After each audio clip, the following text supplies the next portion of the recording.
Now, welcome to the stage with me, Stefan Verholst. Stefan, what are you up to these days? Right. Thank you, Mona, and thanks for having me. And first of all, I have to say I'm delighted to be on the last panel, some of the last panels, because then ultimately we have the real committed people that are staying. And so I'm not gonna, anyway, have people that might not be interested in what we are talking about. But secondly, I think I'm especially delighted to be here because typically I learn about what happens at NYU in other places, mainly other countries, and I actually never have the opportunity to learn what is happening within NYU with regard to some of the areas that we care about. And so I'm delighted to have this opportunity to really learn what is happening, and it's pretty impressive, and I'm very humbled by what I've already learned with regard to what we can contribute to the table. And so going there, so I'm, as Mona said, I'm Stefan Verholst. I'm the co-founder of an action research center here at NYU, which is called GovLab, or the Governance Laboratory. And so GovLab has as mission to really find ways to improve decisions that we are making in the public interest by leveraging new tools and new technologies. And specifically, we divide that large ambition by thinking about the fact that technologies and tools have given us two important assets, as we can call them, in order to change the way we make decisions in the public interest. And those two assets are, on the one hand, people. So, as Victoria already has indicated, we do a lot of work around collective intelligence. How do you change the way you engage with citizens? How do you change the way you, for instance, conduct science through citizen science and the like? And so that's where we think in terms of technology and new tools can actually enable us to engage with people differently towards making more legitimate and effective decisions in the public interest. And then surprise, surprise, which I guess is also why we got invited here, is that the second asset that we are looking into is data. And so here we've done a lot of work trying to understand how can data, as Julia both Lane and Stonovich have emphasized this morning, how can data change the way, i.e. improve the way we make decisions in the public interest. And specifically, what we have focused on here is that in order to use data to improve the way we make decisions, you need to have access to data. And so we've done a lot of work on how do we unlock data assets.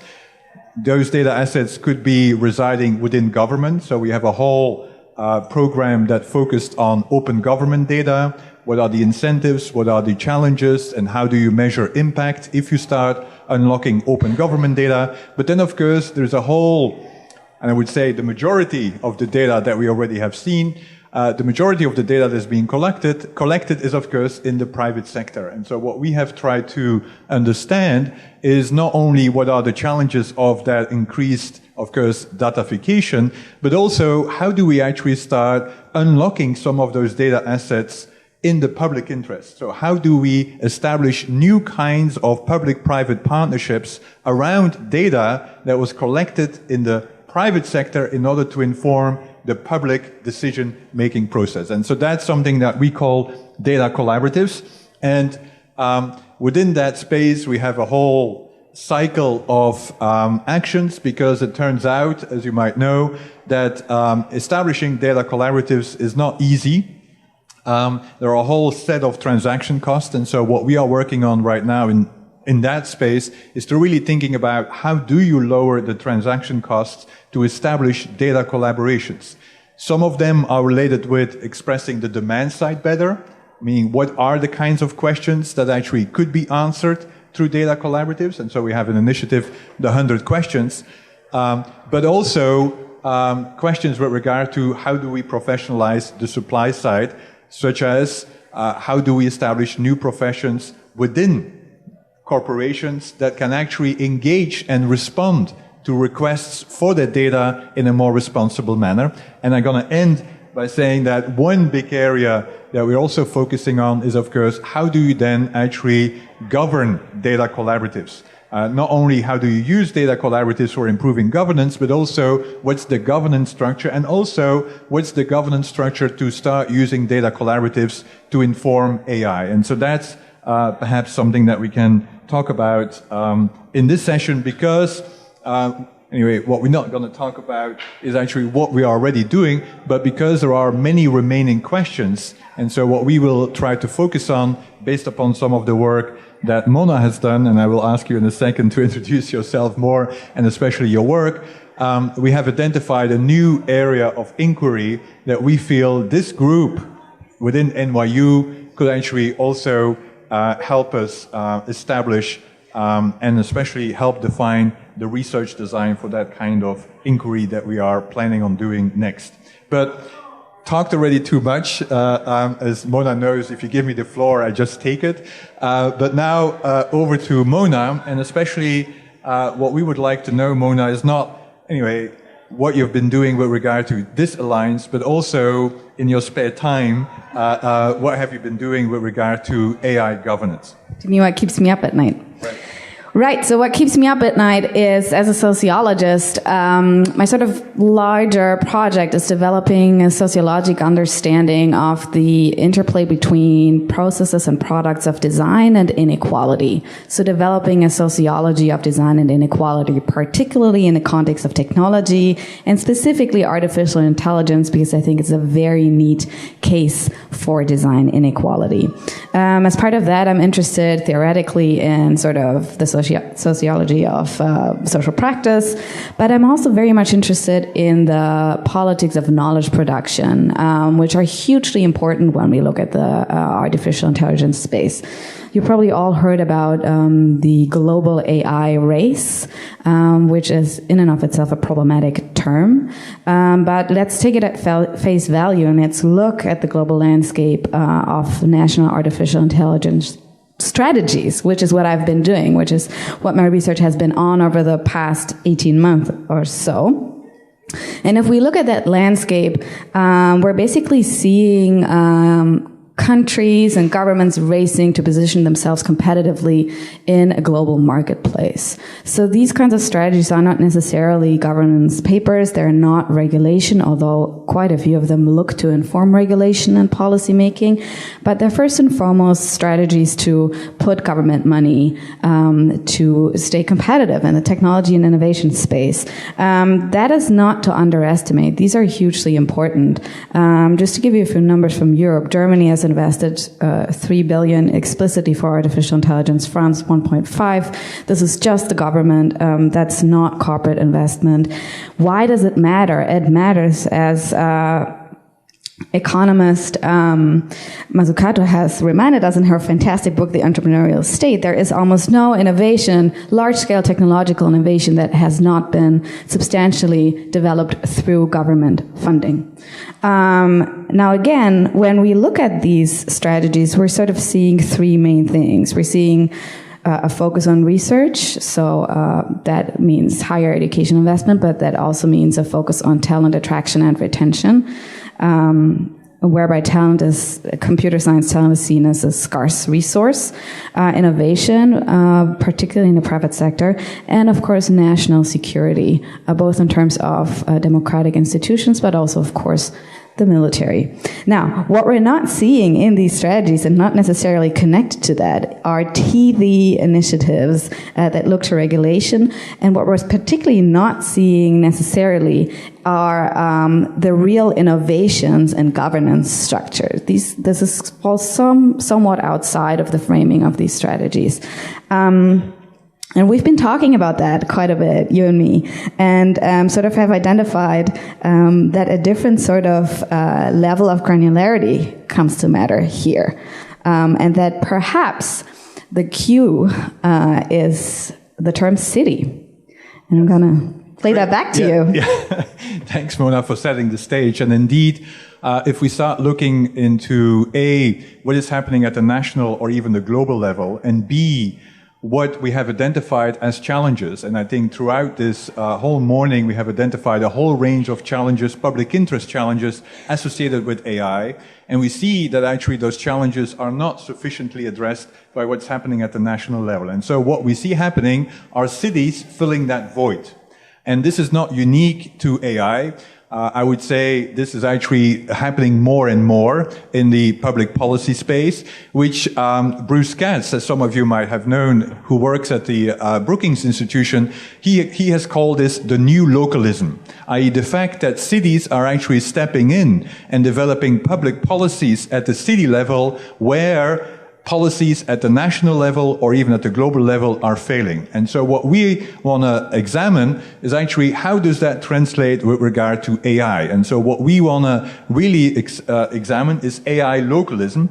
And we already have seen several efforts of AI localism where cities have actually stepped up in order to address the challenges within their cities that were not addressed through national frameworks. And so clear example, of course, is already New York City that has taking a more forward-leaning stance with regard to responsible AI, for instance, both in terms of investing through, for instance, the RFP that was released recently to actually make progress there, but also at the city level to, for instance, establish a new profession, which is this new function that would oversee automated decision-making.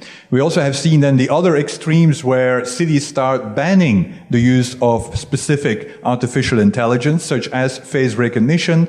And so what we would like to capture is what are the potential areas for cities to make larger impact in AI governance than at the national level, but also how do they engage citizens in new ways? And we also have seen that, and Mona has studied some of those citizens' engagement opportunities at the city level as it relates to AI, which also would be a manifestation of AI localism.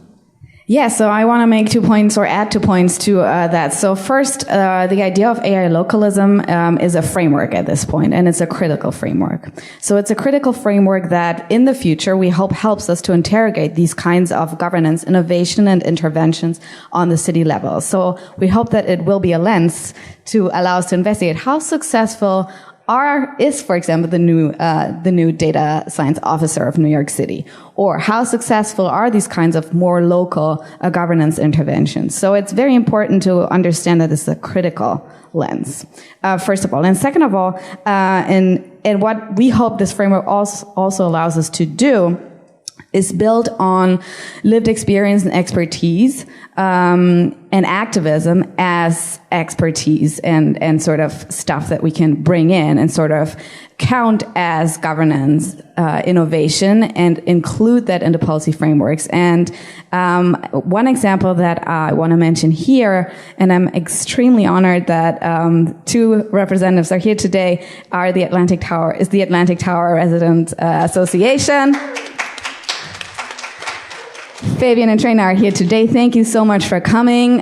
You've made a huge impact through your activism, and we will see, and we're already seeing that influencing policy making, and that is a form of governance innovation. And we hope that the idea of AI localism will allow us to capture that both sort of conceptually and academically, but also, of course, in terms of policy impact on the ground. But we also must warn that AI localism is not a panacea, right, yeah, Stefan? And so anyway, in our assessment, and we're going to have a piece coming out probably tomorrow, and that was not in time today, in Project Syndicate, where we start listing some of the benefits of AI localism, such as, for instance, a closer immediacy with actually those that are affected. Also, a way to actually have closer feedback loops to what is happening, for instance, in the governance space. But clearly, there are also challenges. And one of the challenges, for instance, could be capture. And we already have seen that quite often in the smart city kind of environment, where actually smart cities are more informed by vendors than by the public interest. And so how do we prevent that kind of capture by certain kinds of interests that might not represent the interest of the public at large?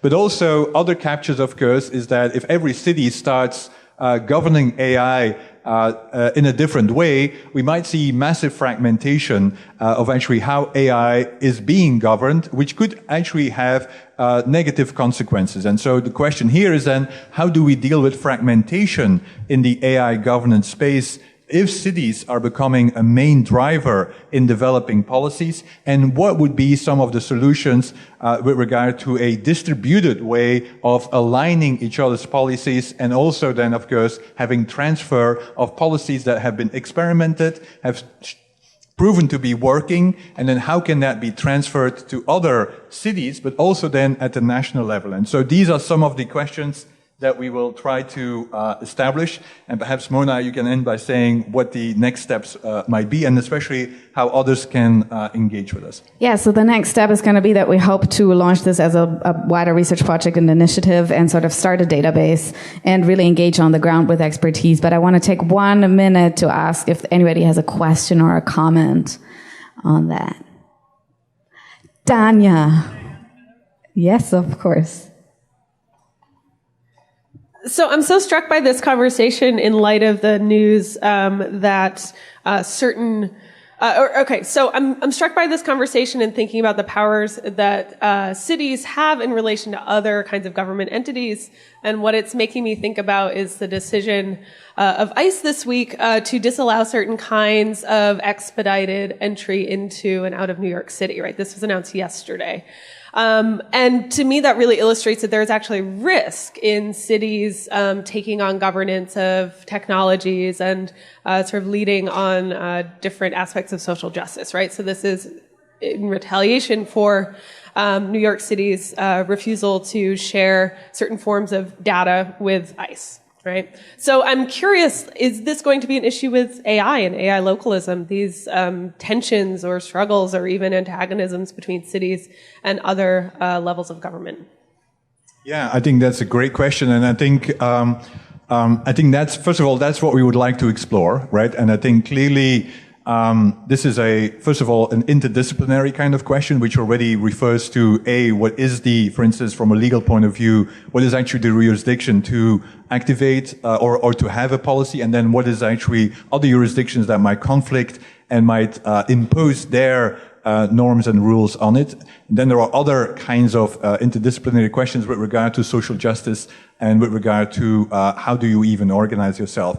But I think it's a clear example because anyway, if you talk about localism, migration is becoming a typical example of localism, right? And that's already a clear indicator that actually the whole policy environment within the US and worldwide is shifting from policy making quite often at the national level to more accountability, but also more agency at the local level. But as you have pointed, is that it's not a perfect transition, and there is a whole range of tensions that are emerging by actually more active mayors, for instance, or by having more active city councils that might conflict with objectives at other layers as well. And so, again, a long-winded answer was saying that it's a great entry point that we would like to see analyzed more, because frankly, in the technology space, localism is hardly ever studied. And I think that would be an opportunity to really understand what is the potential, but also the challenge. Thank you. Thank you, Stefan.